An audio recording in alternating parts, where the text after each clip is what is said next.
My name is Jackie, and I'm Jessica's sister. Our family is making videos to discuss my sister's stroke and her progress. I'd like my video to focus on the part of my sister's stroke that she does not remember. My sister had a stroke on January 3rd, 2017, sometime in the early morning.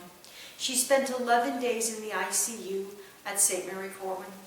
My sister doesn't realize is that when we first got to the hospital, her prognosis was grim.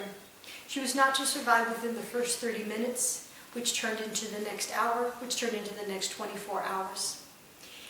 I was overwhelmed by the support that my sister had. Her entire office staff came to support her. When I walked into the ICU floor, the number of friends and family that my sister had overwhelmed me. Each day as I went into her ICU room, I would remind her I got some advice from my Aunt Dinah to tell her that good morning, what the weather looked like, who I was, and to tell her how she looked. I did that each time I visited her.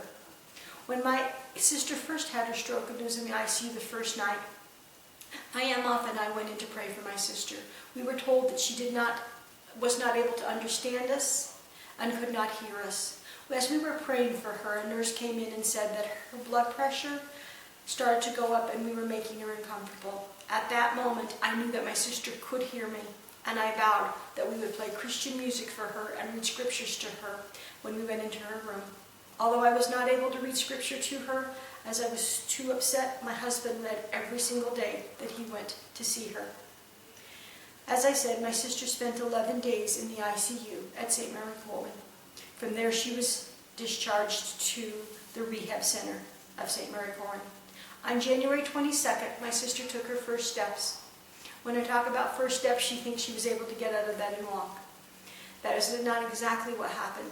She walked for the first time with the support of my dad and my brother, her physical therapist, I think his name was Jeffrey, and the support of a waistband. She was able to stand on the side of the bed and walk with their support from one side to the other and sit down. On January 31st, my sister had another milestone. Her trach was removed, the breathing part, and she was able to speak for the first time. She spoke to my Aunt Erlinda and I in the early afternoon, and her first words were, "The Spirit of the Lord." I knew then that Jesus had taken care of my sister throughout. Later on, you will hear from an aunt of mine who was given divine word from Jesus about my sister's condition.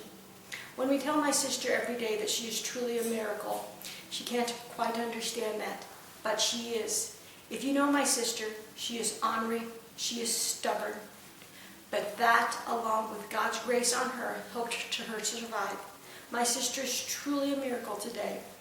And the gains that she makes each day are amazing to me. And I am so proud of her. Thank you.